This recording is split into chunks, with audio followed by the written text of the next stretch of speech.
বন্ধ দরজায় তুমি ষষ্ঠ পর্ব। তুর আর সানি বাইকে উঠে বাইক স্টার্ট দিল। তীব্র ওখানে পৌঁছানোর আগে ওরা চলে গেল, কিন্তু তীব্র ওকে ধরার জন্য ওর পিছু নিল। ওর মাথায় একটাই চিন্তা, আজকে তুরকে পেলে তীব্রকে ছেড়ে আসার শাস্তি ওকে হাড়ে হাড়ে বুঝিয়ে দেবে। তবে তীব্রের রাগটা বাড়িয়ে দিচ্ছে তুরের সাথে থাকা ছেলেটা। তীব্র ওদের পিছু নিতে থাকে, কিন্তু সানি বাইকে যাওয়ার কারণে একটা ছোট রাস্তার মধ্যে ঢুকে যায়, যার কারণে তীব্র আর যেতে পারে না। বাইরে নেমে কিছু করবে তার আগেই তো তাদের বাইক মিলিয়ে যায়। তীব্র গাড়ি থেকে নেমে ওদের খুঁজতে থাকে, কিন্তু পায় না, যার কারণে ও রেগে গিয়ে গাড়িতে প্রচণ্ড জোরে ঘুষি মারে। আর কতদিন আমার থেকে লুকিয়ে থাকবে তোর? ধরা তো তোমাকে পড়তেই হবে, সে আজ হোক না হোক কাল। আমি যতটা না ছটফট করছি তার 1000 গুণ বেশি হবে তোমারটা। তারপর তীব্র ঋদ্ধকে ফোন করে। হ্যালো স্যার, তুর এই শহরে আছে। পুরো শহরটা এক এক করে হলেও তুরকে খুঁজে বের করো। কিন্তু আপনি এতটা শিওর হলেন কি করে? কারণ আমি নিজে চোখে তুরকে দেখেছি। এখন যা বলছি তাই করো। ফোনটা কেটে দিল তীব্র। গিয়ে কি বলবো তায়ান? জানি না, কিন্তু সান্ত্বনা দেওয়ার হলেও তো আমাদের যেতে হবে। ওনারা এক বুক আশা নিয়ে বসে আছে শুধুমাত্র তুরকে খুঁজে পাওয়ার জন্য। তোয়া আর তায়ান দুজনে তুরের বাড়ি এসেছে। প্রায় 6 মাস হয়ে গেছে তুর নিখোঁজ। ওরাই ওনাদের আশা দিয়ে রেখেছেন। তুরকে পাওয়ার আশায় ওনারা এখনও বেঁচে আছে। তুরের বাবা তাও নিজেকে শক্ত রাখতে পেরেছে, নিজের কষ্টটা প্রকাশ করতে পারে না। আর পারবেই বা কী করে? ওনার স্ত্রী শয্যাশায়ী, মরে বেঁচে আছে বলতে যা বোঝায় আর কি, সম্পূর্ণভাবে অসুস্থ। তুরকে ফিরে পাবে বলতে গেলে এই আশায় নিঃশ্বাস নিয়ে অপেক্ষার প্রহর গুনছেন। প্রতিবার তোয়া আসতেই তুরকে পাওয়ার আশা করেন, কিন্তু সেই আশা নিমেষেই মিলিয়ে যায় যখন শোনে তুরকে পাওয়া যাচ্ছে না। জানি তোয়া, কিন্তু আমাদের এছাড়া আর কিছুই করার নেই, এটা তুমিও ভালো করে জানো।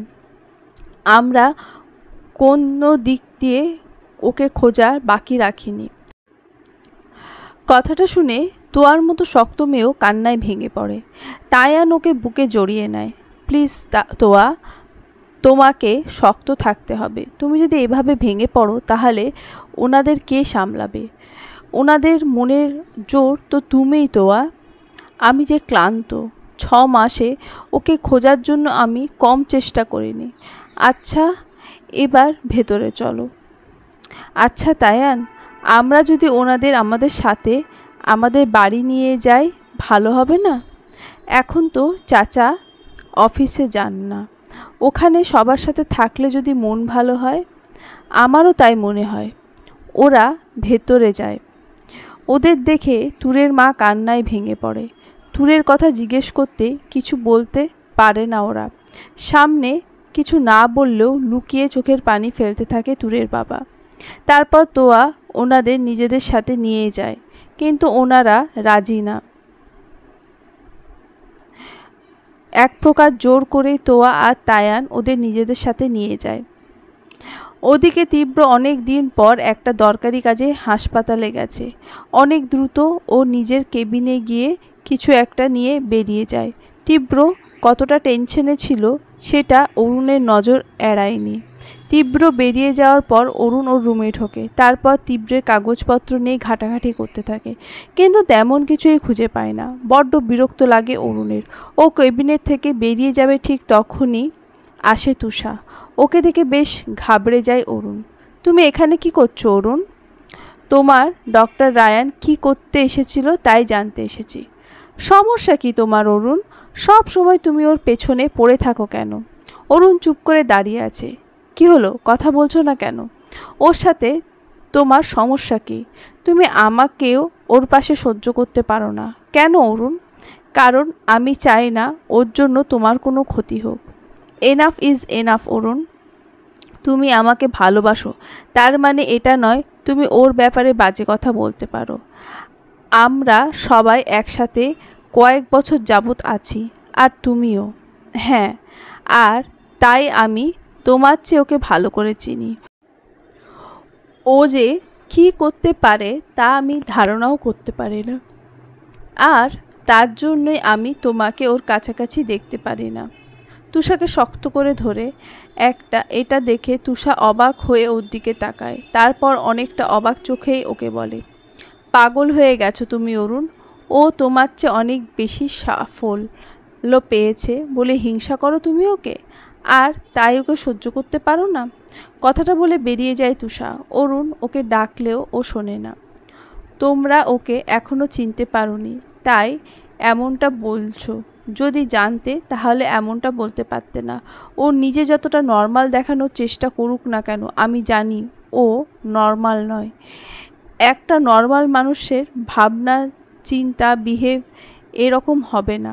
কখনো ওকে খারাপ কিছু করতে দেখিনি, কিন্তু আমার বিশ্বাস ও যদি খারাপ কিছু করবে সেটা চরম ভয়ানক। কারণ ওই মানুষটার মনে মায়া, মমতা, ভালোবাসা বলতে কিছুই নেই। যেটা আছে সেটা হচ্ছে লোক দেখানো কিছু আবেগ। তখনই সেদিনের কথা মনে পড়ে যায়। তখন তীব্র আর অরুণ দুজনেই মেডিকেলে নতুন। তখন একটা লাশ নিয়ে আসা হয়। লাশটার পরিস্থিতি এতটা খারাপ ছিল তা বলার বাইরে। যে কোনো মানুষের পক্ষে সেটা দেখা জঘন্য একটা ঘটনা। সেই লাশটার জন্য অরুণ নিজে গা গুলিয়ে প্রায় অবস্থা খারাপ হয়ে গেছিল। কিন্তু সেদিন তীব্রকে দেখে বড্ড অবাক হয়ে গিয়েছিল অরুণ। কোনো রকম বাজ বিচার ছাড়া ও লাশটার কাজগুলো দেখছিল, যেন ওর কোনো প্রভাব পড়েনি। কোনো স্বাভাবিক মানুষ এতটা সহজে এটা করতে পারে কি না জানা নেই অরুণের। অদ্ভুত লাগছিল, কিন্তু তারপর থেকে ও তীব্রের কাজগুলো খেয়াল করত। আর এই কয়েক বছর ও তীব্রের ব্যাপারে যতটা বুঝতে পেরেছে, ও নিজে ডাক্তারের অভিজ্ঞতা কাজে লাগিয়ে তাতেও ও স্বাভাবিক নয়। ওর প্রতিটা কাজ সবার চেয়ে আলাদা। কিন্তু সাধারণ মানুষ এরকম ভাবতে পারে কি না জানে না। এমনকি সবার অজান্তেই ও তীব্রের ব্রেনের কন্ডিশন পরীক্ষা করেছে। তীব্রের ছোট একটা অ্যাক্সিডেন্ট হয়েছিল ঠিক তখন, আর তার পরীক্ষার রেজাল্টও সত্যি অবাক। কারণ ওর ধারণাই সঠিক। তীব্রের ব্রেনের কন্ডিশন স্বাভাবিক মানুষের মতো না, অনেকটা ভিন্ন। আচরণের প্রকাশ না পেলেও তীব্রকে ওর সত্যি একটা সাইকো মনে হয়। কিন্তু তীব্রের কোনো কাজের সাথে মিল খুঁজে পায় না। ওর সমস্ত কাজ এতটাই নিখুঁত হয়, যার থেকে কোনো কিছু বের করা অরুণের পক্ষে সম্ভব হয়নি। সব কিছু ভেবে একটা দীর্ঘশ্বাস ফেলল অরুণ। ফ্রেন্ড হিসেবে যেমন ওকে ভালোবাসে, তেমনি ওর সব কথা ভাবলে শিউরে ওঠে ও। সারাটা দিন সানির অবস্থা খারাপ করে দিয়েছে তোর। পুরো দিন বাইকে করে ঘুরিয়েছে। সানি রেগে কিছু বলতেও পারছে না, কিছু বললেই মায়ের ধমকি দেয়। সানির ইচ্ছে করছে মেয়েটাকে এখানে পুঁতে রেখে বাড়ি চলে যায়। কাজটা এত সহজ নয়, এটা ভেবেই পিছিয়ে যায়। রাতের দিকে তুরকে নিয়ে বাড়ি ফেরে সানি। বাড়ি ফিরতেই তুর ফ্রেশ হতে চলে যায়। সানি ওর মাকে ডাকতে ওর মা বাড়ি নেই। দারোয়ানের কাছ থেকে জানতে পারে ওনার কোনো বান্ধবী হাসপাতালে, তাই আজ ফিরবে না। এটা শুনে একটা শয়তানি হাসি দেয় সানি। আজকে এই মেয়েকে হাড়ে হাড়ে টের পাওয়াবে সানি কী জিনিস। অনেক জ্বালিয়েছে, সব শোধ তুলবে। ফ্ল্যাটে গিয়ে মায়ের রুমে ঢুকতেই দেখে ও ঘুমিয়ে গেছে। এটা দেখে আরও বেশি রেগে যায় ও। ইচ্ছে করছে হাতের লাঠিটা দিয়ে মাথা ফাটিয়ে দিই, কিন্তু পরে আবার ভাবে থাক, ঘুম থেকে উঠলে না হয় মারবে। তাই ওর ঘুম ভাঙার অপেক্ষার পাশের সোফায় বসে পড়ে সানি। এদিকে তুরকে না পেয়ে পাগলের মতো করছে তীব্র। না চাইতেও কি করছে নিজেও জানে না। তুরকে একবার দেখার জন্য যেন মরে যাচ্ছে। মনে হচ্ছে এর চেয়ে তুর যদি ওকে মেরে ফেলতে চাইতো তাহলে হয়তো বেশি ভালো হতো ওর জন্য। আর যাই হোক, এত অসহ্য যন্ত্রণা সহ্য করতে হতো না। এই যন্ত্রণার থেকে বাঁচার জন্যই তুরকে নিজের বন্দিনী করে রেখেছিল। কিন্তু তুর যাওয়ার পর তা যেন আরও বেড়ে গেছে। ঋদ্ধ বা অন্য কেউ ভয়ে ওর সামনে আসছে না। তুর যাওয়ার সময় ওর ঘুমগুলো সাথে নিয়ে চলে গেছে। তীব্র ওখানে তুরকে আটকে রেখেছিল নিজের বাড়িতে ফাঁকা রুমে। সেই রুমেই ওর রাতগুলো কাটছে। দেওয়ালে বসে বসে সিগারেট টানছে তীব্র। তুরের সাথে কাটানো মুহূর্তগুলো যত মনে পড়ছে ততই যেন হৃদয়ের ক্ষতটা আরও গভীর হয়ে উঠছে। সিগারেটের ধোঁয়ায় বদ্ধ রুমে নিজের ফুসফুসকে পুড়িয়ে চলেছে ও। আর অঝরে পানি পড়ছে দু চোখ বেয়ে। মদও যখন নেশা হলো না তখন একগাদা ঘুমের ওষুধ খেয়ে নিল। আর বসে থাকতে পারল না। এতগুলো পিল খেয়ে কিছুক্ষণের মধ্যেই মাটিতে লুটিয়ে পড়ল। চোখ মেলে তাকাতে পারছে না। নেশা হয়ে গেছে কিন্তু সামান্যটুকু ঘুম নেই চোখে। তুর যে শুধু বন্দিনী ছিল না, ওর মায়াবী নিষ্পাপ মুখটা ওর ঘুমের কারণ ছিল, যা এখন আর নেই। উপুড় হয়ে মেঝেতে পড়ে থাকতে পারল না। কাশিতে বুক ফেটে যাচ্ছে। সোজা হয়ে আধো চোখ মেলে ওপরে তাকালো তীব্র। দু চোখে কোণ বেয়ে পানি গড়িয়ে পড়ল। শূন্যতায় শেষ হয়ে যাচ্ছে। ওর মা যখন মারা গিয়েছিল ঠিক তখন শুধু এমন লেগেছিল, আর আজ লাগছে। মাঝখানে এতগুলো বছর কেটে গেছে, হিসেব নেই। মায়ের যাওয়ার পর তায়ান ওকে সামলেছে, কিন্তু বাঁচা ইচ্ছে জেগেছে এই 3 মাস তুরের কাছে থাকার পর। 3 মাস ওকে আটকে রাখলেও কখনো মনে হয়নি ওর জন্য এমন লাগবে। 3 মাস পর বুঝতে পারে ওকে শুধুমাত্র নিজের বন্দিনী করতে চায় না তীব্র, বরং নিজের করে চায়। আর তাই তো তুরের সাথে নিজেকে জড়াতে দুবার ভাবেনি। কিন্তু তীব্রের সাজানো আশায় মুহূর্তেও শেষ করে দিল। ওদিকে তুর ঘুমের ঘোরে এক নাগাড়ে বলে যাচ্ছে, আমি আপনার সাথে থাকতে চাই না। আপনি শুধু আমাকে কাঁদান। আমি চাই না আপনাকে, ভালোবাসলেও চাই না। ছেড়ে দিন আমাকে, যেতে দিন। তুর যখন এসব আওড়াচ্ছিল সানির ঘুমটা ভেঙে গেল। তুরের ওঠার আশায় বসে থাকতে থাকতে কখন ঘুমিয়ে পড়েছিল নিজেও জানে না। তুরের কথায় ঘুম ভেঙে গেল। তুর কি বলছে বোঝার জন্য তুরের কাছে গেল। তুরের মুখের কাছে কান পাতল, কিন্তু আবঝাতে কি বলছে স্পষ্ট বুঝল না। শুধু মনে হলো ও কাউকে দূরে সরিয়ে দিতে চাইছে। সানি বিরক্ত হয়ে উঠে যেতে চাইল, তখনই তুরের দিকে নজর লাগলো। হঠাৎ মনের মাঝে শয়তানি বুদ্ধি খেলে গেল। একটা শয়তানি হাসি দিয়ে ও তুরের বেশ খানিকটা কাছে গেল। হঠাৎ নিজের উপর গরম নিঃশ্বাস পেয়ে তুরের ঘুমটা ভেঙে গেল। ও চোখ খুলে তাকাতেই সানিকে নিজের খুব কাছে দেখতে পেল। ও চিৎকার করতে গেলেই সানি ওর মুখ চেপে ধরে। কি হলো জান, চিৎকার করছো কেন? আমি না তোমার বয়ফ্রেন্ড?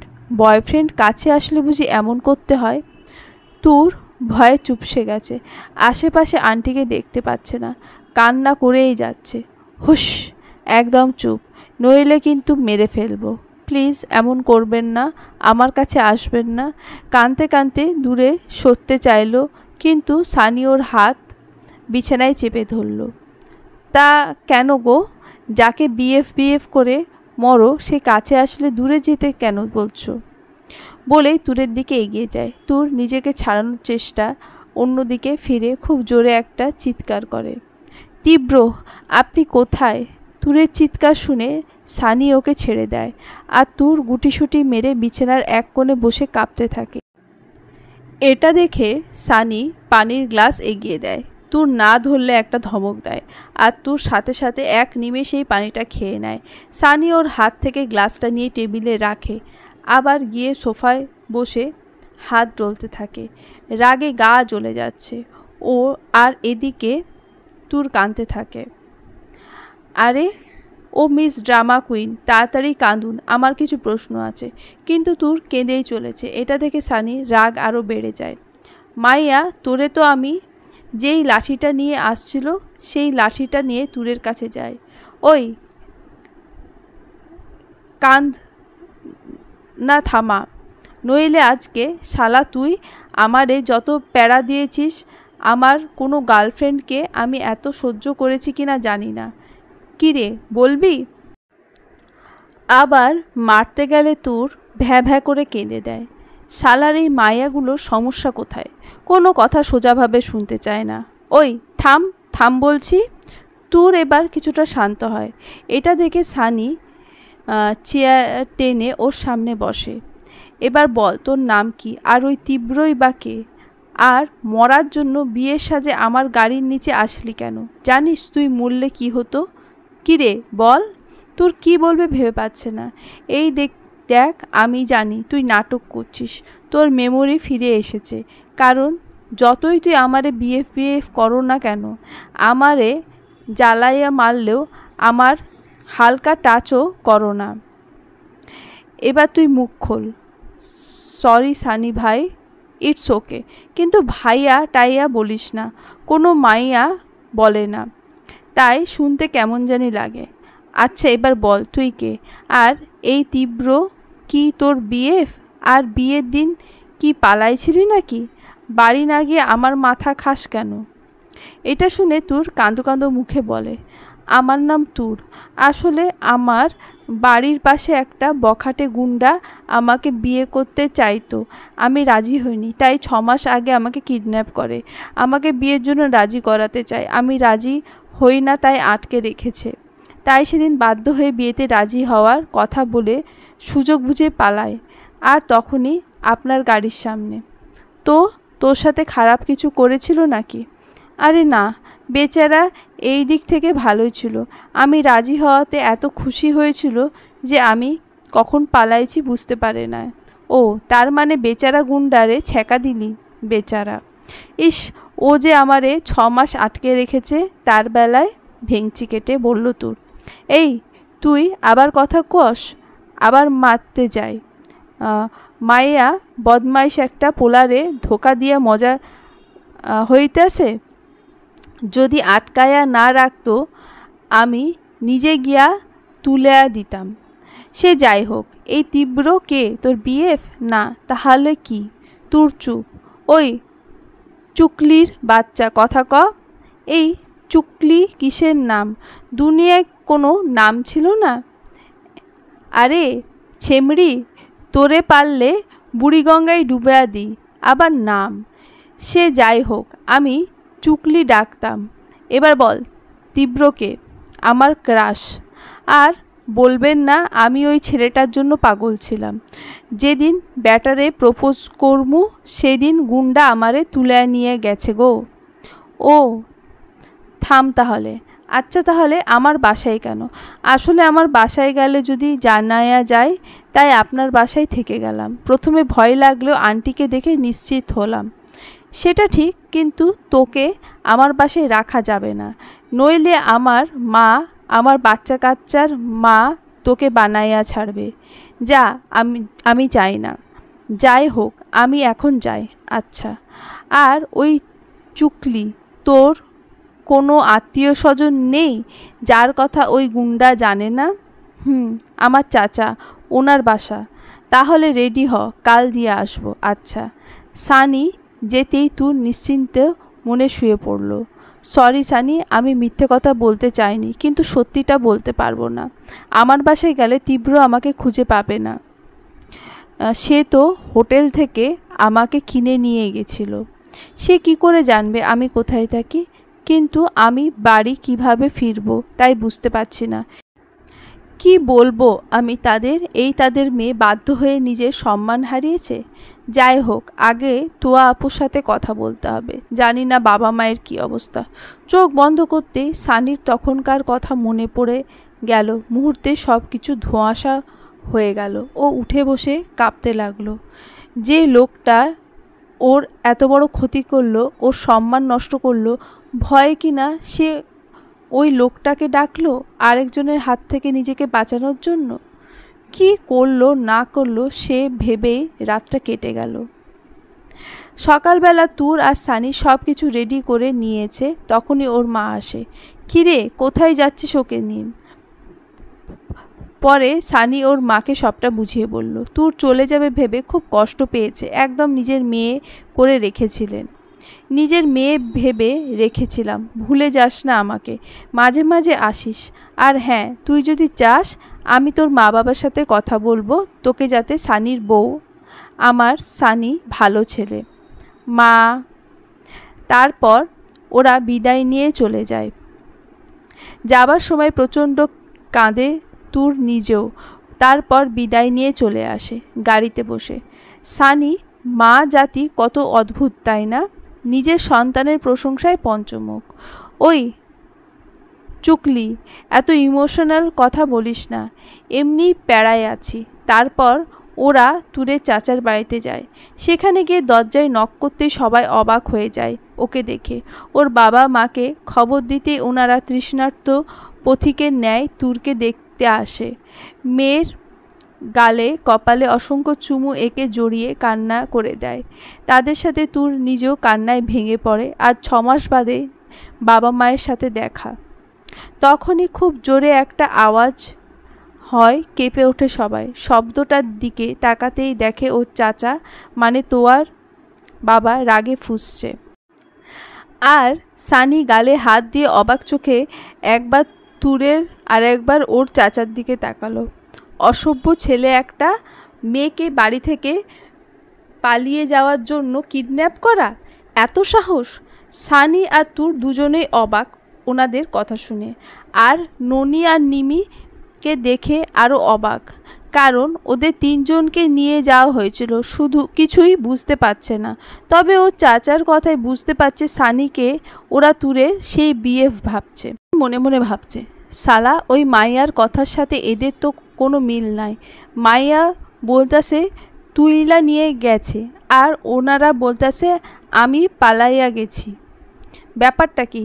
তার চেয়েও বড় কথা, আমার মায়ের মতো এনারা মনে হচ্ছে আমাকে জামাই ভাবছে। কিন্তু প্রথম থাপ্পড় খেয়ে বুঝতে পারছে এখানে জামাই ওদের কেমন হবে। কিন্তু এখন আমাকে এখান থেকে পালাতে হবে। ওদিকে ঋদ্ধ বেশ ভয় নিয়ে তীব্রের কাছে যায়। স্যার! ঋদ্ধের ডাকে কোনো মতে নড়ে ওঠে তীব্র, কিন্তু সাড়া দেয় না। এটা দেখে ঋদ্ধ বুকে সাহস নিয়ে বলে ওঠে, স্যার তুরকে পাওয়া গেছে। তুরকে পাওয়া গেছে কথাটা শুনে তীব্রের বন্ধ থাকা রক্তলাল চোখ জোড়া মেলে তাকায়। তীব্রের সাড়া না পেয়ে ঋদ্ধ আবার বলে ওঠে, স্যার তুর এখন ওর চাচার বাড়িতে, আর একটা ছেলে ওকে দিয়ে গেছে। আর যতটুকু জানতে পেরেছি তাতে ওই ছেলেটা নাকি তুরের বিএফ। আর কি? গম্ভীর গলায় বলে উঠল তীব্র। স্যার, যেই ছেলেটাকে ওর বয়ফ্রেন্ড বলছে তুর এতদিন ওই ছেলেটার সাথেই ছিল। যেহেতু ওনারা ওই ছেলেকে তুরের বয়ফ্রেন্ড ভাবছে, তাই ওনারা কি তুরের এখান থেকে যাও আর গাড়ি বের করো, আমি বেরোবো। আর কিছু না বলে ঋদ্ধ বেরিয়ে গেল। ওদিকে তুর আর সানিকে বসিয়ে রাখা হয়েছে। ওরা কেন পালিয়ে গেল যার আগামাথা কেউ জানে না। তুরের বাবা মা মেয়েকে ফিরে পেয়ে খুশি, কিন্তু চাচা না। ওনাদের মান সম্মান নষ্ট করেছে। তুমি কি করো এখন? জি ইঞ্জিনিয়ারিং। পালিয়েছ 6 মাস, বিয়ে করনি কেন? আসলে যাওয়ার পরদিন আমার মায়ের কাছে চুকলি মানে তুরকে রেখে একটা কাজে বাইরে যেতে হয়েছিল, তাই। তা বিয়ে না করে ফিরে এলে কেন? ধুর বাবা, বিয়ে করব না বলেই তো আনছি, মনে মনে বলল সানি।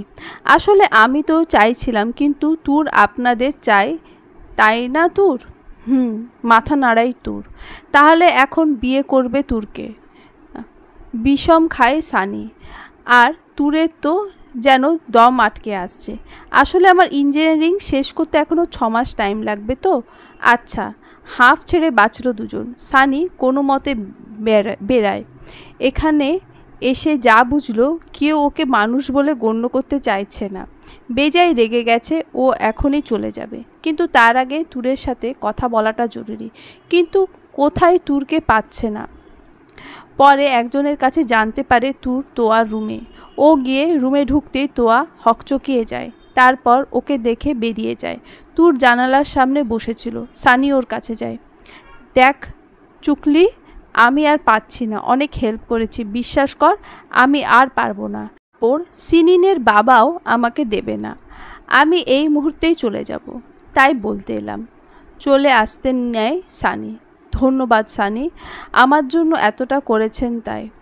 করেছি আর পারবো না, এবার আমি বিদায় হই, নইলে তোকে ফিরিয়ে দিয়ে লাভ নেই, বিয়ে দিয়েই ছাড়বে। আচ্ছা, আলতো হেসে বলল তুর। তবে একটা কথা, এবার না হয় পড়াশোনার কথা বলে বেঁচে গেছি, কিন্তু তোর চাচা আমার গুষ্টিপিণ্ডির সব কিছু রেখে দিয়েছে। মানে 6 মাস পর কি হবে? বিয়ে করে নেবেন। ওই চুপ, যত সব ফালতু কথা, তোর মতো ধোঁকাবাজকে কখনো না। এটা শুনে তুই চুপ হয়ে যায়। সানি এটা বুঝতে পারে। যাই হোক, ও তো ইচ্ছে করে বিয়েতে রাজি হয়নি, আর বাধ্য হয়ে ওর সাথে মিথ্যা বলেছে। তা আপনার সেই ক্রাশ তীব্রের কথা ভাবছেন নাকি? ধরো তাই। একটা দীর্ঘশ্বাস ছাড়ে তুর। ওরে মাইয়ারে, আচ্ছা সে যাই হোক, আজ আসি, সাবধানে থাকিস, তুরের নাক টেনে বলল সানি। আচ্ছা এখন যাই, মা চিন্তা করবে, আর এখন আসি, পরে প্রয়োজন হলে বলিস। তারপর চলে আসে। দোতলায় জানলার সামনে এতক্ষণ যা হয়েছে তা পুরোটাই গাড়ির মধ্যে বসে দেখে তীব্র। অপেক্ষা করো তুর, আজকে রাতেই তুমি আমার দেখা পাবে। অনেক অপেক্ষা করেছি, আমার জন্য আরেকটু অপেক্ষা করো। তোমার আর আমার দুজনের অপেক্ষায় আমি শেষ করব। আজ অনেক দিন পর তুর ওদের সবার সাথে একসাথে খেতে বসেছে। সানি সেই দুপুরে চলে গেছে, অনেক কষ্ট করেই গেছে, কেউ ছাড়তে চাইছিল না। সানি যা যা বলেছে তা সত্য কিনা মিথ্যা সব জেনে ওর চাচা ওকে যেতে দিয়েছে। দুপুরে ওদের সাথে কোনো মতে খেয়ে পালিয়েছে। এখন রাত, সবাই তুরকে সানির কথা জিজ্ঞেস করছে। রাতের খাবার খেয়ে সবাই মিলে একসাথে হয়েছে, কিন্তু ওদের কোনো কথার জবাব তুরের কাছে নেই। ওকে চুপচাপ থাকতে দেখে ওরা নিজেদের মতো আড্ডা আর টিভি দেখছে, আর তুর চুপচাপ এক কোণে বসে আছে। সবার সাথে আছে, তবুও কোথাও একটা শূন্যতা। 6 মাস এক পরিবেশে অভ্যস্ত ছিল, একজনের অভ্যেসে অভ্যস্ত ছিল, তার অন্যায় দাবিতে অভ্যস্ত ছিল। সব কটা এত তাড়াতাড়ি বদলে মানিয়ে নিতে কষ্ট হচ্ছে। তবে এই ভেবে তুরের মনে শান্তি লাগছে, ওকে আর যাই হোক কোনো তীব্র কোনো মতেই খুঁজে পাবে না। যেই মেয়েকে ও কিনে নিয়ে গেছিল সেই মেয়ের বাড়ি কোথায় তা তো তীব্রের জানার কথা না। তখন তোয়া গিয়ে পাশে বসে ওকে ডাক দেয়। তুর ভাবনার জগৎ থেকে বেরিয়ে আসে। এই তুর, আর কতক্ষণ বসে থাকবি? ওরা সবাই ঘুমোতে চলে গেছে, তুই আমার সাথে ঘুমোবি। তোর তো একা ঘুমোতে ভয় লাগে। তুর গিয়ে তোয়ার বুকে মাথা রাখে। না আপু, এখন আর লাগে না, বরং একা না ঘুমোলে ঘুম আসে না, অভ্যাস হয়ে গেছে। তাই নাকি? সানি চলে গেছে বলে মন খারাপ? আপু, আমাকে একটু তোমার বুকের মাঝে ঘুমাতে দেবে? মায়ের কাছে যেতাম, কিন্তু ওনার শরীরের অবস্থা ভালো না, আমি গেলে ঘুম বাদ দিয়ে মাথা হাতড়াবে, তাই ঘুমের ওষুধ দিয়ে এসেছি। পাগলি, আচ্ছা আয়। তোয়া তুরকে নিয়ে শুইয়ে ওর মাথায় বিলি কেটে দেয়। তুর আস্তে আস্তে ঘুমের কোলে ঢলে পড়ে। তোয়া ওর কপালে চুমু এঁকে দেয়। কাজিন হলেও ছোটবেলা থেকে তুরকে ও সবচেয়ে বেশি ভালোবাসে। আমি জানি না তুর তুই কেন এমন করলি, তবে এটা বুঝতে পারছি তুই কিছু লুকোচ্ছিস। তারপর তোয়া নিজেও ওর পাশে শুয়ে পড়ে। ঘুমের মাঝে হঠাৎ তুর কারোর গরম নিঃশ্বাস পায়, মনে হচ্ছে কেউ ওর খুব কাছে। নিঃশ্বাসের উষ্ণতা আর সেই নিঃশ্বাসের মালিকের শরীরে থেকে বেরিয়ে আসা মৃদু ঘ্রাণটা তুরের কাছে অপরিচিত নয়, হাজারবার অনুভব করেছে ও। হঠাৎ করে অনুভূতিটা যেন আরও প্রখর হতে লাগলো। তুরের নিজের শ্বাস বেড়ে গেছে। ও ঘুমের মাঝে নাকি ঘোরের মধ্যে বুঝতে পারছে না। অনুভূত অস্তিত্বটা যতটা পাচ্ছে ততটাই অস্থির হয়ে পড়ছে তুর। এক প্রকার অস্থিরতা নিয়েই তুর অনুভূতির অস্তিত্বটাকে ধরতে হাত বাড়ালো। ডান হাতটা তার দখলে, তাই বাম হাত দিয়ে তাকে স্পর্শ করল। তুরের হাতটা তার নাক মুখে পড়তেই পিলে চমকে উঠল। অস্থিরতা আরও বেড়ে জোরে জোরে শ্বাস নিতেই অস্থির কণ্ঠে বলে উঠল, তীব্র। কথাটা শুনে অদ্ভুত এক হাসি ফুটে উঠল তীব্রের ঠোঁটে। এখনই নিজের চোখ বন্ধ করে আছে তুর। কিন্তু তীব্রকে চিনতে ওর একটুও কষ্ট হয়নি। তুমি ভাবলে কি করে তীব্র তার বন্দিনীকে এত তাড়াতাড়ি মুক্তি দেবে? আপনি তীব্র নন, আমি স্বপ্ন দেখছি, একটা ভয়ঙ্কর স্বপ্ন। কারণ তীব্রের জানার কথা না আমি কোথায়। চোখ বন্ধ করে শক্ত করে ওর শার্টের কলার ধরে কাঁদতে শুরু করে তুর। বিশ্বাস না হলে চোখ খুলেই দেখো। এত ভয় কেন আমাকে তুর? যার কাছে এতদিন থাকলে তাকে ফাঁকি দিয়ে চলে এলে, সে বুঝি তোমাকে ধরতে চাইবে না? আর তোমার খোঁজ পাওয়া নিয়ে কথা, তুমি ভাবতেও পারবে না তোমার জন্য তীব্র কি করতে পারে। এটা শুনে তুর নিজের চোখ খোলে আর মুহূর্তেই থমকে যায়। সত্যি ওর সামনে তীব্র। ও তীব্রের থেকে নিজেকে ছাড়াতে চাইলে তীব্র নিজের হাত তুরের পিঠের নিচে দিয়ে এক টানে উঠিয়ে ওকে নিজের বাম কাঁধে রাখে। বাম হাত দিয়ে ওকে শক্ত করে নিজের সাথে মিশিয়ে নেয়। তুর চিৎকার করতে চাইলে ওর মুখ চেপে ধরে। তোমার কি মনে হয় পালিয়ে রক্ষা পেয়ে গেছো? এই তীব্র তোমাকে আর খুঁজে পাবে না? তোমার কথায় বিয়ে করতে রাজি হয়েছিলাম, তুমি কি করলে? ছেড়ে এলে আমাকে। তোর কান্নায় ভেঙে পড়ে, শ্বাস আটকে আসছে। তীব্র ওর মুখ থেকে হাত সরিয়ে মুখে লেপ্টে যাওয়া চুলগুলো সরিয়ে দেয়। তোর চেয়েও নিজেকে ছাড়াতে পারে না। আর কি চাই আপনার তীব্র? এবার তো আমাকে মুক্তি দিন। এটা শুনে আরও শক্ত করে আঁকড়ে ধরে তুরকে। তোমার কি মনে হয় তুর, আমি যে মেয়েকে এনে নিজের বন্দি করে রেখেছি সে তুমি হয়ে গেছো না তুর? আমি তুর নামের এই মেয়েটাকে নিয়ে এসেছি যাকে নিজের বন্দিনী করেছি, তাকে আপন করে নেওয়ার জন্য। আমি যেতে চাই না আপনার সাথে। আপনি পারবেন না তীব্র, কাঁদতে কাঁদতে বলে উঠল তুর। হাসালে তুর। যে তোমার বাড়িতে, তোমার রুমে, তোমার বেডে এসে তোমাকে নিজের মাঝে টেনে নিতে পারে, সে তোমাকে এখান থেকে নিয়ে যেতে পারবে না? আর আমার কাজটা তুমি আরও সহজ করেছো তুর। এখন যদি তোমাকে আমি নিয়ে যাই সবাই ভাববে তুমি ওই ছেলেটার সাথে চলে গেছো। তখন সবাই ওই ছেলেটাকে ধরবে। তীব্র না, আপনি এমনটা করতে পারেন না। তোমারও উচিত হয়নি আমাকে ঠকানো। এর শাস্তি তো তোমায় পেতেই হবে। তীব্র তীব্র তুরের গালে, কপালে, নাকে, ঠোঁটে অজস্র ছোট ছোট চুমু আঁকতে থাকে, যাতে নিজেকে তীব্রের হাত থেকে ছাড়ানোর ছটফটানিটাও বেড়ে যায়। কিন্তু তীব্র ওকে ছাড়ার বদলে নিজের স্পর্শে ভরিয়ে দিতে থাকে তুরকে। তীব্র তুরের গলার নিচে সেই বাইটের দাগের কাছে এলেই তুর প্রচণ্ড জোরে চিৎকার করে ওঠে। আর পুরো বাড়ির লোকজন এসে জড়ো হয়ে যায় সেখানে। কিন্তু তুরের রুমে এসে যা দেখতে পায় তাতে সবাই নিজেদের মুখ চাওয়াচাই করতে থাকে। তুরের মা এসে ওকে জড়িয়ে ধরে। তুরের কোনো হুঁশ নেই, ও বেহুশের মতো বিছানায় শুয়ে আছে আর কাঁদছে। আশেপাশে তোয়াকেও দেখতে পাচ্ছে না। তুরকে হালকা পানি দিয়ে জাগানোর চেষ্টা করেও কিন্তু তুর চোখ মেলে না, বরং নিজের মনে কিছুক্ষণ বিড়বিড় করে আবার ঘুমিয়ে পড়ে। এটা দেখে ওর মা ও সবাইকে চলে যেতে বলে। তবে একটা কথা অদ্ভুত লাগে যে তুর স্বপ্ন দেখে থাকলে পানি দিলে ঘুম ভেঙে যাওয়ার কথা, কিন্তু তুর অবাক করে দিয়ে ঘুমিয়ে গেছে। তুরের হঠাৎ এমন করার কারণ কেউ খুঁজে পায় না। অনেকটা চিন্তিত হয়েই তারা ফিরে যায়। কিন্তু তখনই আরেকটা কথা ভেবে থমকে যায় যে তুরের পাশে তো তোয়া ছিল, ও কই? কি হলো তায়ান, আমাকে এখানে কেন নিয়ে এসেছো?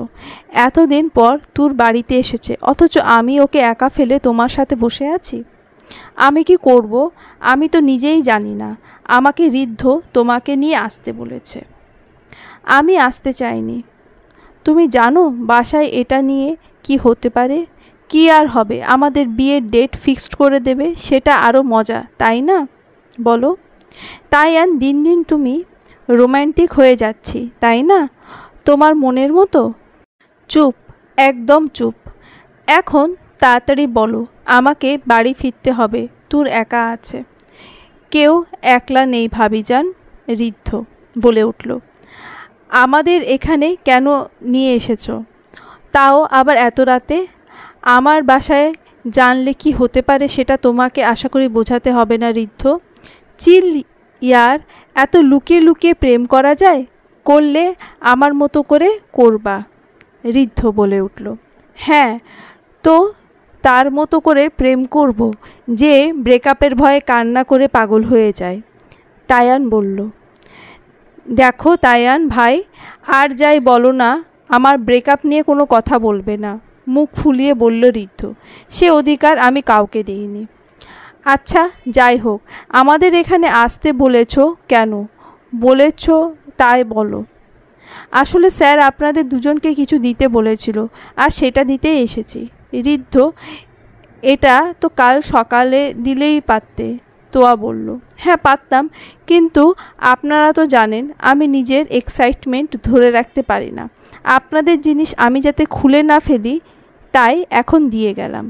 তুমি? আচ্ছা যাই হোক, কিন্তু তোমার স্যার কই? আমি তো 1.5 মাস ধরে ওর দেখাই পাচ্ছি না। আসলে স্যার অফিসিয়াল কাজে এতটাই ব্যস্ত হয়ে পড়েছেন যে অন্য দিকে কোনো খেয়াল দিতে পারছেন না। তাই আর কি আমাকে দিয়ে আপনাদের গিফট দিয়ে নিজের কার্য হাসিল করতে চাইছে। আর আপনি তো জানেন স্যার কাজের ব্যাপারে কতটা সচেতন। একটা দীর্ঘশ্বাস ফেলল। আজ আসি তাহলে। আচ্ছা। তায়ান আর তোয়া বাইকে করে চলে যায়, আর ঋদ্ধ হাঁপ ছেড়ে বাঁচে। যাই হোক, আমার কাজ শেষ। এবার স্যার নিজের কাজ ঠিকঠাকভাবে করতে পারলেই হলো। ওনাদের লাভ দেখে মনে হচ্ছে আমি আমার লাভ লাইফ নিয়ে অনেক সুখে আছি।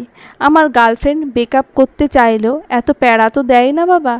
সোনা আমার দুনিয়ার সবথেকে ভালো গফ। তোয়া বাসায় গিয়ে অবাক হয়ে যায়। ওর বাবা ভাই বড়রা ওর জন্য অপেক্ষা করছে। বুঝতে পেরেছে ও বাড়ি থেকে বেরিয়ে গেছে। ওনারা বুঝতে পেরেছে মিথ্যা বলে লাভ নেই, তাই সে চেষ্টাও করলো না। আর ও যে তায়ানের সাথে গিয়েছে তাও সবাই জানে। ও মাথা নিচু করে ওর বাবার সামনে গেল। মেয়েদের গায়ে হাত তুলতে নেই, বিশেষ করে মেয়েরা যখন বড় হয়। আর যেহেতু ওই কাণ্ডের পর তায়ানের সাথে বিয়ে দিতে রাজি হয়েছে, তাই এটা নিয়ে জলঘোলা করতে চাইলেন না তিনি। তোয়া কিছু বলতে যাবে তার আগে উনি বলে উঠল, তুমি যথেষ্ট ম্যাচিওর তোয়া, তাই তোমাকে বোঝানোর মতো কিছু হতে পারে না। তবে আজকের কাজটা তুমি ঠিক করনি। আর তোর একলা ঘরে থাকতে ভয় পায়, ওকে একলা ছেড়ে যাওয়া তোমার উচিত হয়নি। সরি বাবা, আমি এখন এ নিয়ে আমি কোনো কথা বলতে চাই না। যা বলার কাল সকালে বলবে। তবে তোমার মনে রাখা উচিত ছিল তুমি আমার মেয়ে। আজ তায়ানের সাথে তোমার বিয়ে ঠিক না হলে এর জন্য কঠোর শাস্তি তুমি পেতে। তোয়া মাথা নিচু করে আছে। আজ অবধি যে বাবা ওর ওপর রাগ করেনি, ওর একটা কাজে সেই প্রশ্ন তুলছে। যাই হোক, নিজের রুমে যাও তোয়া। তো আর অপেক্ষা করলো না, নিজের রুমে চলে গেল। এসে দেখে ওর চাচি মানে তুরের মা তুরের মাথায় তেল দিয়ে মাথা আঁচড়ে দিচ্ছে, আর তুর মৃত মানুষের মতো ঘুমোচ্ছে। এভাবে ঘুমোতে কোনো দিন দেখেনি তুরকে। এটা দেখে তোয়া বলে উঠল, কি হয়েছে চাচি, তুমি এখানে কেন? তখন উনি সব কিছু তোয়াকে খুলে বলে বেশ অবাক হয় ও। তখনই চোখ যায় বারান্দার দিকে। ব্যালকনিতে যাওয়ার দরজা খোলা। ওদের দোতলা বাড়ি, চারিদিক বাগানে ঘেরা। বাড়িটা ওর দাদুর চাকরির জন্য তুরের বাবা মা অন্য জায়গায় থাকে, কিন্তু ওনারা এখানে। আর তোয়ার রুমে ব্যালকনির সাইড বাগানে, আর ব্যালকনির গ্রিল দিয়ে আটকানো নয়, খোলা। বাবা আটকে দিতে চেয়েছিল, কিন্তু তোয়া চায়নি। রোজ সকালে এখানে দাঁড়িয়ে কফি খাওয়ার অভ্যাস, কিন্তু তাই ঘুমোতে যাওয়ার সময় সবসময় ব্যালকনির দরজা লক করে ঘুমায়। আর ওর স্পষ্ট মনে আছে দরজা লক করেছিল। আর তুর ওর আগে ঘুমিয়েছে, তাই তুরের পক্ষে দরজা খোলা সম্ভব না। তাহলে কে খুলল? মামনি, তুমি কি দরজা খুলেছিলে? না তো। তাহলে অন্য কেউ খুলেছিল? না, আমি এসে তো দরজা খোলাই দেখেছি, আর বাকি সবাই আমার পরে এসেছে। কিন্তু কেন? না এমনি। তুমি ঘুমাও। না রে, বলছি না ঘুমোতে। আমি তুরের মাথায় হাত বুলিয়ে দিচ্ছি। তারপর জোর করে ওনাকে শুইয়ে তুরের মাথায় হাত বুলাতে থাকে, কিন্তু কিছুতেই যেন মনের সন্দেহ কাটছে না। ও দরজা খোলা রেখে যায়নি, তাহলে দরজা খুললো কিভাবে? তবে কি কেউ এসেছিল? আর তুর এমন করলো কেন? এটা কি স্বাভাবিক? তোয়ার মাথায় এরকম অনেক প্রশ্ন ঘুরপাক খাচ্ছে, কিন্তু তার উত্তর মেলাতে পারছে না। ব্যাপারটা স্বাভাবিক হয়েও স্বাভাবিক লাগলো না তোয়ার কাছে। এসব ভাবতে ভাবতে কখন ঘুমিয়ে যায় বুঝতে পারে না। গাড়ির সিটে এতক্ষণ হেলান দিয়েছিল তীব্র। একটু আগেই তোয়াকে ভেতরে ঢুকতে দেখল। তখনকার তুরের চিৎকারে আর অপেক্ষা করতে পারেনি। তুরকে একটা ইঞ্জেকশন পুশ করে কোনো মতে বেরিয়ে আসে, যাতে তুর কাউকে কিছু বলতে না পারে। কারণ তুরের কাছে গেলেও ওকে নিয়ে আসার ঠিক সময় আর সুযোগ কোনোটাই ওর ছিল না। কিন্তু তীব্র এসেছিল এই ভয়টাও ওর মনে রাখতে চায়নি। তুর, ঘুমাও তুর, আমি তোমাকে যতটা না আপন করে চাই তার চেয়েও বেশি চোখের সামনে দেখতে চাই। তুমি চলে আসার পর আমি বুঝতে পেরেছি আমি কতটা অসহায় হয়ে পড়েছি তোমাকে ছাড়া। আমি পারবো না তোমাকে ছেড়ে থাকতে। তুমি খুব শীঘ্রই আমার কাছে থাকবে, কথা দিলাম। সকালে ঘুম থেকে উঠে তোয়া বাইরে গিয়ে দেখে বাইরে অনেক আয়োজন করা হয়েছে। ওর মাকে গিয়ে জিজ্ঞেস করতেই উনি বলেন বিয়ের ব্যাপারে কথা বলতে তায়ান আর ওর পরিবার আসছে, একটু বাদেই ওরা চলে আসবে। তোয়া কোনো কথা না বলে নিজের রুমে চলে যায়। এত কিছুর পর তায়ানের সাথে ওর বিয়ের কথা বলতে হচ্ছে। তবে তোয়া যে খুশি তা নয়, কারণ তায়ানের সাথে ও যা করেছে তারপরেও তায়ান একবারের জন্যও ওর সাথে জোর গলায় কথা বলেনি। নিজেকে সত্যি ভাগ্যবতী মনে হচ্ছে, সেই সাথে অপরাধী।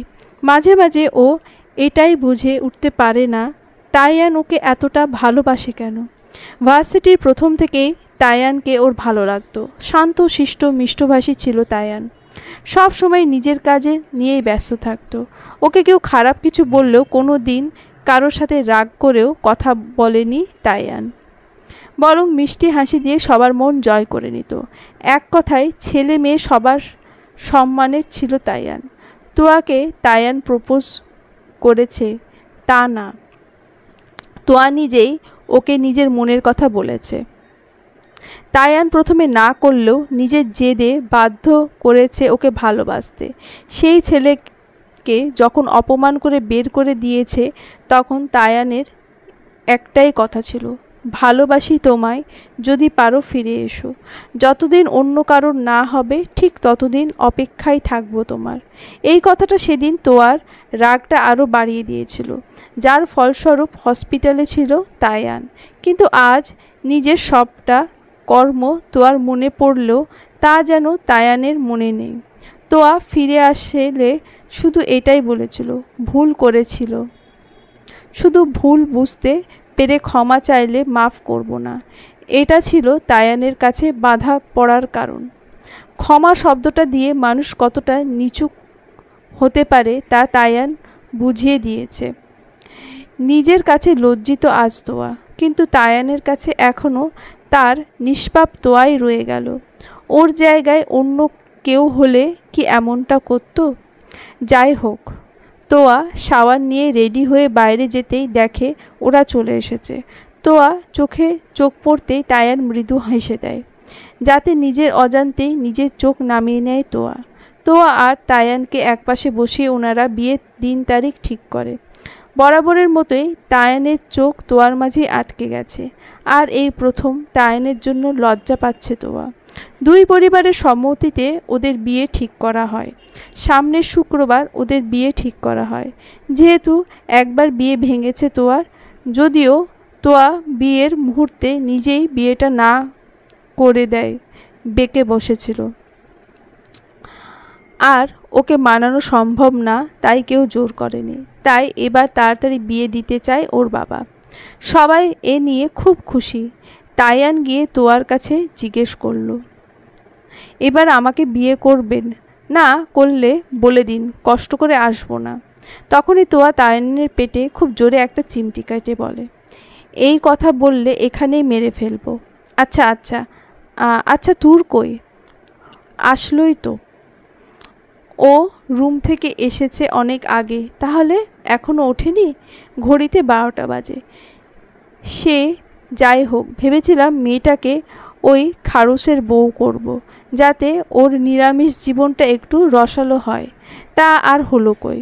তুমি কি পাগল? তোমার বন্ধু আর তুরের সাথে আকাশ পাতাল তফাত। জানি না কেন তোমার ফ্রেন্ডকে আমার একটুও ভালো লাগে না। সব কথাই যেন একটা রহস্য পেঁচিয়ে, মানে এক কথা দুটো উত্তর হয়। তোয়া, দেখো তায়ান, তোর যদি সানির সাথে নাও যেত তখনও আমি ডক্টর রায়ানের সাথে ওকে বিয়ে দিতে রাজি হতাম না। এটা তোমাকে আগেও বলেছি। আর আমি না চাইলে যে চাচা চাচি তোমার কথা শুনবেন তা তুমি জানো। আচ্ছা আচ্ছা, এখন আমাদের বিয়েটা ভেঙে দিও না। তায়ান চলে যেতে নেয়। কোথায় যাচ্ছ? আসছি। তোয়া তুরের রুমে গিয়ে দেখে তুর এখনও বেঘরে ঘুমোচ্ছে। ও আলতো করে তুরকে ডেকে তোলে। তুর কোনো মতে নিজের চোখ খুলে শুধু এতটুকু বলে, আমাকে ঘুমোতে দে আপু, নইলে আমি বাঁচব না। তারপর আবার ঘুমিয়ে পড়ে। তোয়া কিছু ভেবে পায় না, তাই ও আর ডেকে তোলে না, ওকে ঘুমোতে দেয়। তুরের সবটা যেন অদ্ভুত লাগছে। দুপুরের পর তুর ঘুম থেকে উঠল। খুব ভারী লাগছে নিজেকে। ঘুম থেকে উঠে ফ্রেশ হয়ে খেয়ে নেয় তুর। দুপুরের খাবার পর তুর আবার রুমে এসে শুয়ে পড়ে। তখনই তোয়া তুরকে ডাকে, কিরে আর কত ঘুমোবি? সারাদিন তো ঘুমিয়ে কাটালি। জানি না আপু, কেন জানি না ঘুম পাচ্ছে, কিন্তু এত ঘুমোলে তো শরীর খারাপ করবে। আচ্ছা বিকেলে ঠিক উঠব, এখন ঘুমোই। তোয়ার বিয়ের কথা না শুনেই আবার ঘুমিয়ে পড়ে তুর। আচ্ছা মেয়ে তো বাবা, এসেই খালি ঘুম। বিকেলের দিকে ঘুম ভাঙে তুরের। ও ফ্রেশ হয়ে দেখে সবাই নানা কাজে ব্যস্ত। ওই যে এলেন ঘুমরানি। রাগী সুরে বলল ননি, হ্যাঁ রে, তোর কি আক্কেল নেই? তোয়া আপুর বিয়ে আর তুই? নিমি বলে উঠল। তোয়া আপুর বিয়ে মানে? কার সাথে হয়েছে? থাম, তুই আমার সাথে আয়। তোয়া তুরকে নিজের ঘরে নিয়ে যায়। আচ্ছা কাল রাতে তোর কি হয়েছিল? ঘুমের মাঝে চিৎকার করেছিলি কেন? আমি আবার? তখনই কাল রাতের কথা মনে পড়ে। মুহূর্তে কালো মেঘে আধার নেমে আসে তুরের মুখে। তীব্র এসেছিল কাল। সত্যি তীব্র এসেছিল, কিন্তু জানার কথা না। তুর কোথায়? তুর কাঁপা কাঁপা গলায় তোয়াকে জিজ্ঞেস করে, আপু কাল কি তুমি আমার সাথে ছিলে রুমে? তোয়া সত্যটা বলে না, শুধু মাথা নাড়ায়। এটা দেখে স্বস্তির নিঃশ্বাস ফেলে তুর। দুঃস্বপ্ন আপু, দুঃস্বপ্ন ছিল। আচ্ছা চল তাহলে। না আপু, তুই যা, আমার ভালো লাগছে না। তুর প্লিজ আপু। জোড়াজুটিতে যখন পারল না তখন তোয়া একাই চলে গেল। আর তুর কাল রাতের কথা ভাবছে। তীব্রকে ও কল্পনা করেছে। আর তীব্র কেনই বা ওকে খুঁজবে? এই জন্য তুর ওর বন্দিনী?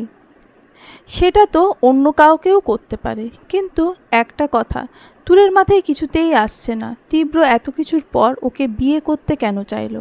আচ্ছা যদি ভাগ্যের কোনো চক্রে ওর সাথে দেখা হয় তাহলে কি করবে তুর? তীব্র কি ওকে ছেড়ে দেবে? না তীব্রের চাওয়া তখন বুঝতে পেরেছে, আর না এখন। সেদিনের মতো তুর আর ঘর থেকে বের হয় না। তোয়া ওকে ঘরে খাইয়ে দিয়ে গেছে। আজও নির্ঘুম কেটে যাচ্ছে তীব্রের রাত। ব্যালকনির ইজি চেয়ারে বসে একটার পর একটা সিগারেট টেনে আজকেও পুড়িয়ে চলছে নিজের ফুসফুসকে। তুরকে ওর কাছে নিয়ে আসার বাধা মাত্র একটাই, আর সেটা হচ্ছে তায়ান। ওকে কিডন্যাপ করে আনা মানে পুরা দোষ ওই ছেলের গায়ে যাবে। তাতে ওই ছেলেটা ফাঁসলে সবাই এটা জেনে যাবে ওরা যা বলেছিল সব মিথ্যা। তুর ওই ছেলেটার কাছে ছিল না, আর বিয়ের জন্য বলতেও পারবে না, কারণ তাতে তায়ান হবে ওর পথের কাঁটা। যেহেতু ওরা জানে তুর অন্য ছেলেকে ভালোবাসে, তখন তীব্রের কাছে একটা পথ খোলা তুরকে পাওয়ার। সেটা হচ্ছে তুর নিজে থেকে তীব্রের কাছে ফিরে আসা। আর সেটা যে তুর এমনি এমনি আসবে না তাও তীব্র জানে। তবে তায়ান যদি না থাকতো তাহলে এতক্ষণে তীব্র তুরের কাছে যেত। কিন্তু তায়ানকে সত্যটা জানানো মানে বন্ধুত্বের সম্পর্ক নষ্ট করে দেওয়া, কারণ ও খুব ভালো করেই জানে ও যা করেছে এটা তায়ান জানতে পারলে কোনো দিন তীব্রের দিকে ফিরেও তাকাবে না। ও তুরের জন্য তায়ানকে হারাতে পারবে না। তোমাকে আমার কাছে আসতে হবে তুর। হয় তুমি স্বেচ্ছায় আসবে, নয়তো বাধ্য হয়ে। যেহেতু বিয়ে এই সপ্তাহে, তাই সব কিছু কেনাকাটা করার দরকার। এবার জাঁকজমকভাবে বিয়েটা হবে, কিন্তু খুব কম সময়, তাই সকাল থেকে সবাই লিস্ট তৈরি করেছে। দুপুরের খাবার খেয়ে শপিংয়ের উদ্দেশ্যে বেরিয়ে পড়বে। সবাই যে যার মতো ব্যস্ত। ব্যস্তটা নেই শুধু তুরের, কোনো কিছুতেই নিজেকে জড়াতে পারছে না। 6 মাস আগের সময়টা হলে এখানে সবচেয়ে ব্যস্ত থাকতো ও, কিন্তু আজ আর তা নেই। অনেক কিছু হারানোর শূন্যতা আজ সব কিছু বিষাদময় করে তুলেছে। মাঝে মাঝে মরে যেতে ইচ্ছে হচ্ছে, কিন্তু যখনই এই মানুষগুলোর ভালোবাসার কথা মনে পড়ে, তখন এসবের কাছে সেই মানুষটার অন্যায়গুলো নগণ্য লাগে। দোষ তো ও করেনি, তাহলে কেন মরবে? বাঁচার ইচ্ছেটা তখনই প্রবল হয়। মূল্যবান জিনিসটা হারানোর মানে সব কিছু হারানো নয়, শূন্য থেকেও সবটা শুরু করা যায়। তীব্রকে ভয় পেয়ে কাঁদবে না, কারণ ও এখন মুক্ত। খুঁজে পাবে না তীব্র ওকে, তাই নিজেকেও স্বাভাবিক জীবনে ফিরিয়ে আনতে চায় ও। দুপুরে খাবার খেয়ে ওরা শপিংয়ের জন্য বেরিয়ে পড়ে। তখনই ননি বলে, তোর জিজুকেও ডেকে নে না। তোর কোনো কথা বলে না, হালকা হেসে আবার নিজের ভাবনায় চলে গেল। মার্কেটে ঢুকে তোয়া যেন পাগল হয়ে গেল। সবাই নিজেদের মতো নিজেদের পছন্দের জিনিস দেখতে লাগলো, কিনতে লাগলো। দুপুর গড়িয়ে বিকেল, সবাই কেনায় ব্যস্ত, আর তুর দাঁড়িয়ে দেখছে। কিছুই যেন ভালো লাগছে না ওর। বিকেলে ওর রেস্টুরেন্টে নাস্তা করতে গেল। যে যা কিনেছে আর কিনবে তার কথা বলাবলি করছে। তোয়া নিজের ব্যস্ততায় তুরের কথা ভুলে গেছে। ওকে জিজ্ঞেস করলে বলে, তোমরা আগে নিজেদের ঝামেলাটা মেটাও, আমার চয়েস খারাপ, তোমার কেনাকাটা হয়ে গেলে আমারটা করব। খাওয়া শেষ করে ওরা শাড়ির দোকানে যায়। তোয়া এবার তুরের জন্য শাড়ি কিনতে চায়। ঠিক তখনই একজন মহিলা স্টাফ এসে বলে উনি তুরকে হেল্প করবে। তুরকে একটা টকটকে লাল রঙের গোল্ডেন কাজ করা শাড়ি দেখায়। শাড়িটা বেশ ভালোই লাগে তুরের, কিন্তু শাড়ির প্রাইস দেখে ও না করে দেয়। এর চেয়ে নর্মাল দেখান। আচ্ছা ম্যাম, আপনার যখন পছন্দ হয়েছে আপনি না হয় ট্রাই করে দেখে নিন। হ্যাঁ, তুর সম্মতি দেয়। ট্রায়াল রুমটা কোন দিকে? ওই দিকে ম্যাম। তুর ট্রায়াল রুমে গিয়ে দরজা আটকাতেই দেখে কেউ একজন সেখানে দাঁড়িয়ে আছে। এটা দেখে তুর তাড়াতাড়ি দরজা খুলতে চাইলে পারে না। লোকটা ওকে টেনে ভেতরে নিয়ে জড়িয়ে ধরে। তুর কিছু বুঝে ওঠার আগে অচেতন হয়ে পড়ে। তোয়া তুরকে কল করছে, কিন্তু ধরছে না। তখনই একটা মেসেজ আসে, আপু আমি সানির সাথে যাচ্ছি, ফিরতে লেট হবে, বাসায় জানিয়ে দিস। এটা দেখে তোয়া আবার ফোন করে, কিন্তু এবার দেখে ফোন বন্ধ। সানিকে ফোন করবে, কিন্তু ওর নাম্বার নেই। বিরক্ত হয়ে তোয়া নিজের কাজে মন দেয়। তুরের চোখ খুলতেই উপরে দেওয়াল চোখে পড়ে। ও ওঠার চেষ্টা করতে আটকে যায়, হাত পা বাঁধা, আর ও একটা টেবিলের উপর শুয়ে আছে। ডাকতে চাইলে পারল না, মুখটাও বাঁধা। মনে হচ্ছে কোনো গোডাউন ঘর। বাইরে থেকে হালকা আলো আসছে, বুঝতে পারছে সন্ধ্যা নেমেছে। কিন্তু কে এনেছে সেই লোকটা? কিন্তু লোকটা কে? তুরের ভাবনা শেষ হতে না হতে আবছা অন্ধকারে একটা চেনা মুখ ভেসে আসে। কলিজা কেঁপে ওঠে তুরের। বাঁধন মুক্ত হওয়ার জন্য ছোটাছুটি করতে থাকে। তীব্রকে ছেড়ে আর কতদিন দূরে থাকবে তুর বেবি? তুরের দুদিকে হাত দিয়ে ওর কপালে আধো স্পর্শ বুলায় তীব্র। তারপর কিছুটা দূরে গিয়ে বলে, welcome back to the hell. তীব্রের নরকে আবার ফিরে আসার জন্য তোমাকে স্বাগতম। তুরে ছোটাছুটি আরও বেড়ে গেল। এভাবে ছোটাছুটি করো না সোনা, হাত অলরেডি লাল হয়ে গেছে, একটু পর কেটে রক্ত বের হওয়া শুরু করবে। কিন্তু তুর শান্ত হলো না। এটা দেখে তীব্র এত জোরে ধমক দিল যে তুর এবার কেঁদেই দিল।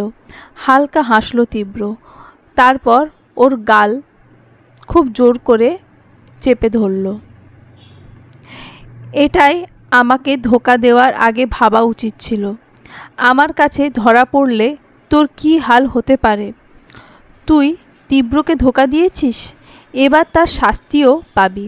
তোর মাথা নেড়ে না করলো, কিন্তু তীব্র শুনল না। তীব্র কোথাও একটা চলে গেল। কিন্তু যখন ফিরে এলো তাতে তুরের কলিজা সহ কেঁপে উঠল, কারণ তীব্র এমনি আসেনি। ওর হাতে গরম করে লাল হয়ে যাওয়া দুটো লোহার শিক, যা দিয়ে ধোয়া উঠছে। আজকে তোর এমন অবস্থা করব যাতে আর কোনো দিন আমাকে ছেড়ে যাওয়া তো দূরের কথা, তার ভাবনাও মনে আনবি না। তীব্রকে ধোঁকা দেওয়ার পরিণাম আজ তোকে বোঝাবো। আমার দেওয়া আঘাত তোর শরীরে স্থায়ী না হলেও এই শিকের আঘাত হবে। এই বলে শিকগুলো তুরের দিকে এগিয়ে দিতে লাগলো। একটা শিক তুরের ডান হাতে আর একটা ওর পেটের দিকে। তুর নিজেকে বাঁচানোর জন্য ছটফট করছে, এতটাই যে ওর হাত কেটে রক্ত বের হওয়ার উপক্রম। কিন্তু মুখ বাঁধা থাকার কারণে শব্দ করতে পারল না। ইশারায় না করল, কিন্তু তীব্র শুনল না। এক পর্যায়ে তুর ওপরের দিকে তাকিয়ে কাঁদতে শুরু করলো। চলবে।